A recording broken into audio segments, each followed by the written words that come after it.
going to learn 5th standard EVS 1 lesson number 2 motion of the earth. The top turns around itself. Any object that turns around about itself actually turns around a certain imaginary line.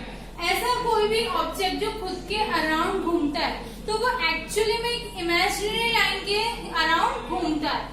So the turning of an object around itself is called rotation. अगर कोई object खुद के ही around घूम रहा है तो हम लोग उसे क्या बोलेंगे? Rotation. The turning of an object around itself is called rotation. Second, axis. The imaginary line around which Earth rotates is called the axis of its rotation.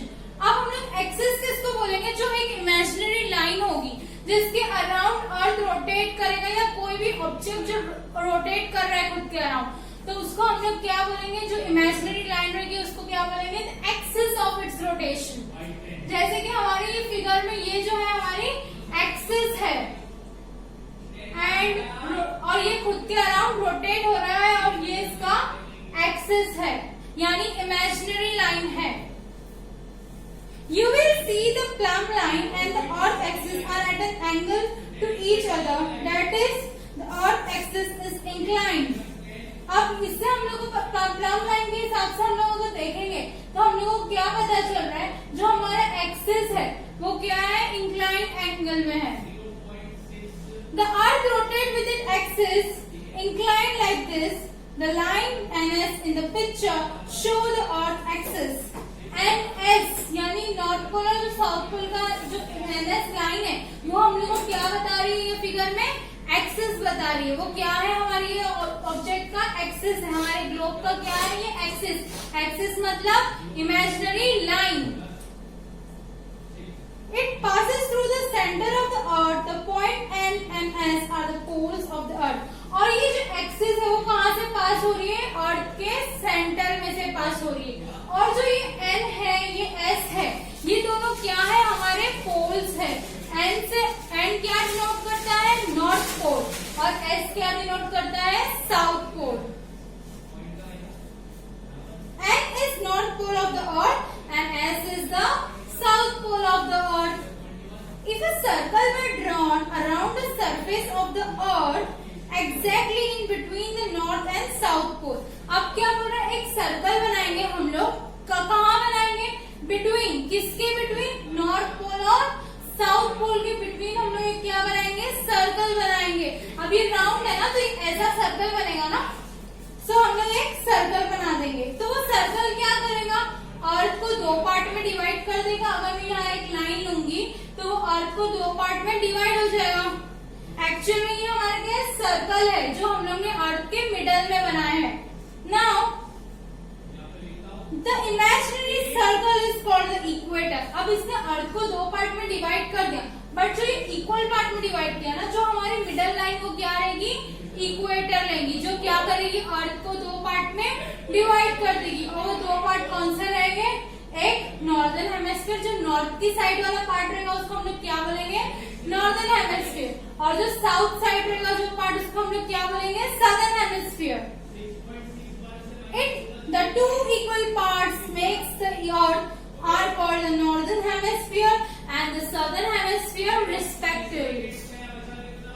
So एक पार्ट क्या हो गया हमारा? नॉर्दर्न हेमिस्फीयर, दूसरा southern hemisphere. Now after one sunrise, note it's try this. After one sunrise, note when the next one occurs at the Bindi, you will see that this happens when the earth completes one rotation. That is when it makes one complete turn around itself. Okay एक तुम लोग को experiment दिया हुआ है यहाँ पर. जैसे एक और ग्लोब लो उसके ऊपर तुम लोग एक कहीं पे भी बिंदी फिक्स कर दो.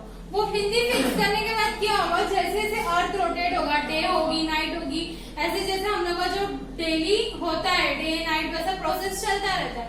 सो वो हम लोग को क्या बोल रहा है? जब ये अर्थ रोटेट होगा ना तो वो पूरा एक दिन कंप्लीट जब हो जाएगा ना तब हमारी बिंदी वापस वही हमारे सेम पोजीशन पे हम लोगों को नजर आएगी, यानी पूरा वो रोटेट करने के लिए कितना टाइम लगेगा, 24 hours. The period of time that the Earth take to complete one rotation is called a day. जो अर्थ टाइम लगाता है एक रोटेशन कंप्लीट करने के लिए, उसको हम लोग क्या बोलेंगे, डे। और डे हैज 2 पार्ट। अब दिन के 2 पार्ट होते हैं, एक तो डे टाइम, नाइट टाइम। अब तुम लोग क्या पूरा जो हम लोग जो टाइम पे उजाला रहता है उसी में तुम लोग का डे खत्म हो जाता है, नहीं।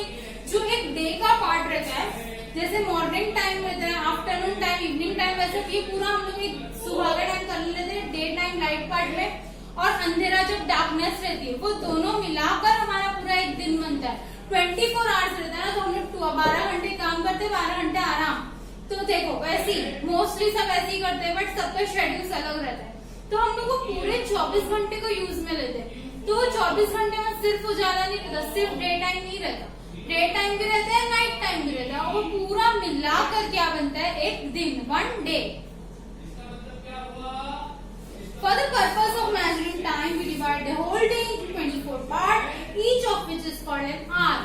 अब मेजर टाइम को मेजर करने के लिए हम लोग क्या करते हैं, ये पूरे जो हमारा दिन है, डे टाइम और नाइट टाइम, दोनों को 24 पार्ट्स में डिवाइड कर देते हैं। यानी 24 parts in the sense 1 hour, 1 घंटा, एक पार्ट। तो 24 parts in the sense 24 hours. So हम लोग पूरा दिन को किस में कन्वर्ट कर देते हैं, 24 आवर्स में कन्वर्ट कर देते हैं। सो जब हम लोग 24 आवर्स में कन्वर्ट करते हैं, उससे हम लोग टाइम मेजर कर सकते हैं, और हम लोग अपना काम जो भी रहेगा अकॉर्डिंगली कंप्लीट कर सकते हैं।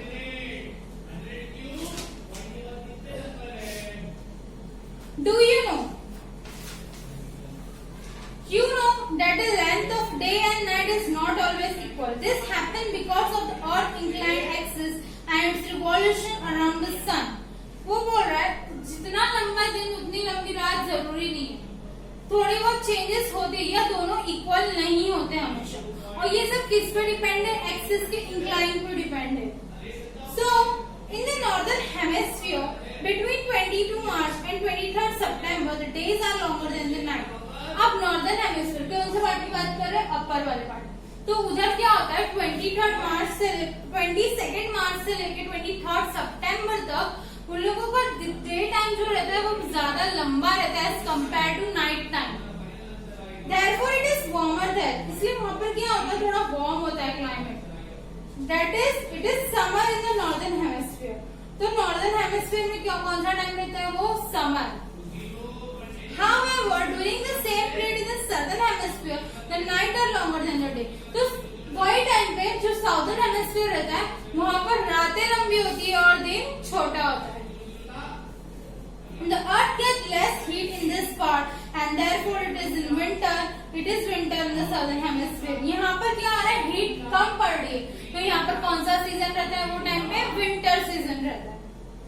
In the period from 23rd of September to 22nd March, the days are longer than the night in the southern hemisphere. अब यहाँ पर उल्टा वापस डेज लॉन्गर होते हैं, night days are longer than the night, days longer रहते हैं night से। कौन से पार्ट में, सदर्न पार्ट में। नीचे वाले लोअर पार्ट की हम लोग बात कर रही है, अपर पार्ट, लोअर पार्ट। जो हमारा लोअर है वो क्या है, सदर्न हेमिस्फीयर, ऊपर क्या है, नॉर्दर्न हेमिस्फीयर। तो अभी हम लोग ने पहले पढ़े कहाँ से कहाँ तक, 22nd टू 23rd मार्च। अब 23rd सितंबर, 22nd मार्च टू 23rd सितंबर। अब 23rd सितंबर से वापस जब 22nd मार्च तक आएगा तो तब तक यहाँ पर क्या रहता है, दिन लंबा रहता है और रात छोटी रहती है। इट गेट मोर हीट, यहाँ पर हीट ज्यादा रहती है, इसलिए क्या रहेगा, फिर तभी समर सीजन रहेगा।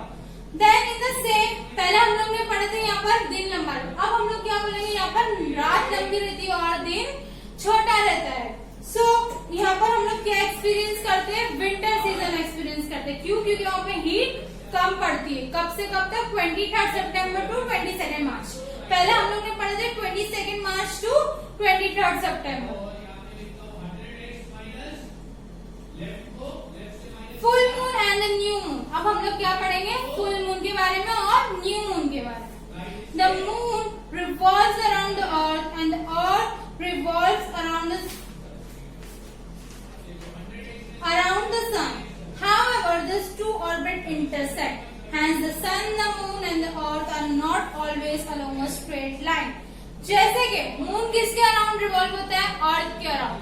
और अर्थ किसके अराउंड रिवॉल्व होता है? सन के अराउंड। तो अब इन लोगों का जो रिवॉल्यूशन रहता है अलग अपने ऑर्बिट में, अपने एक्सिस में होता है।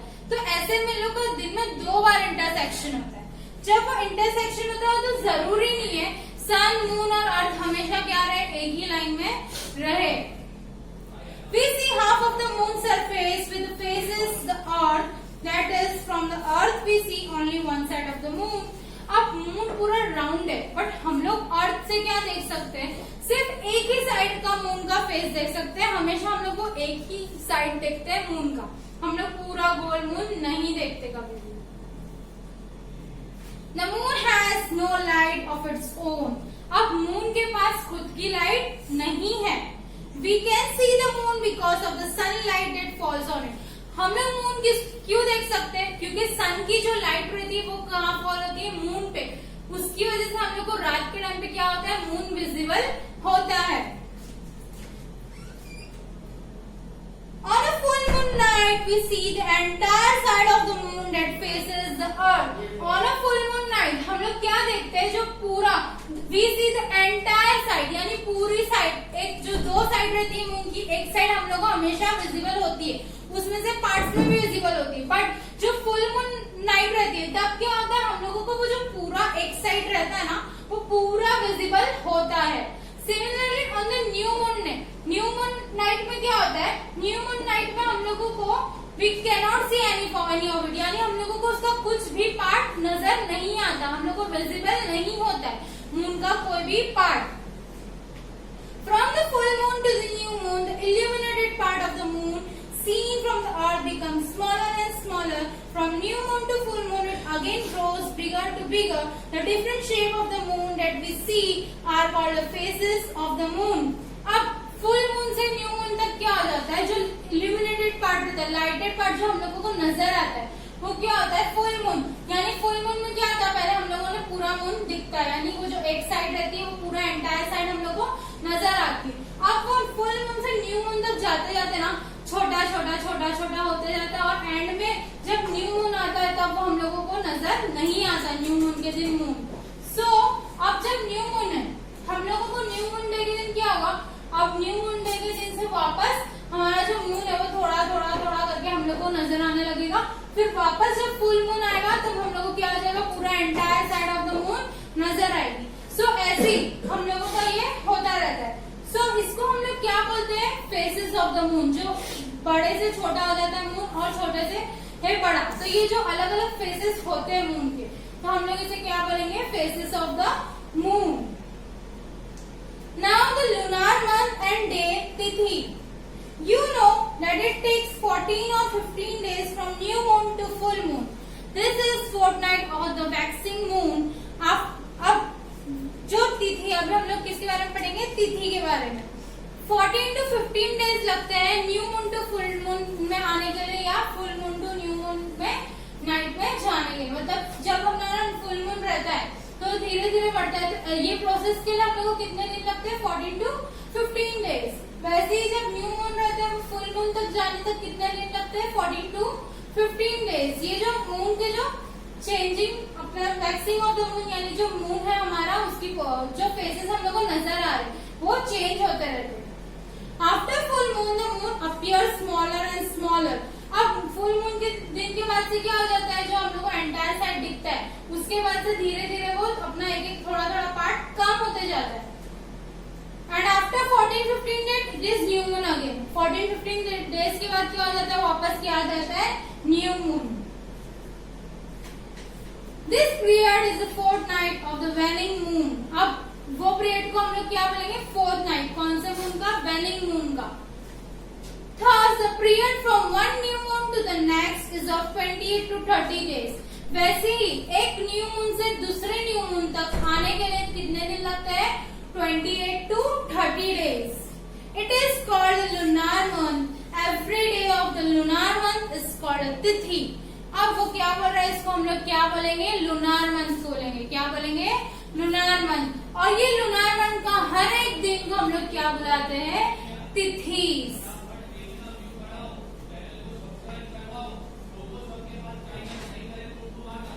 Now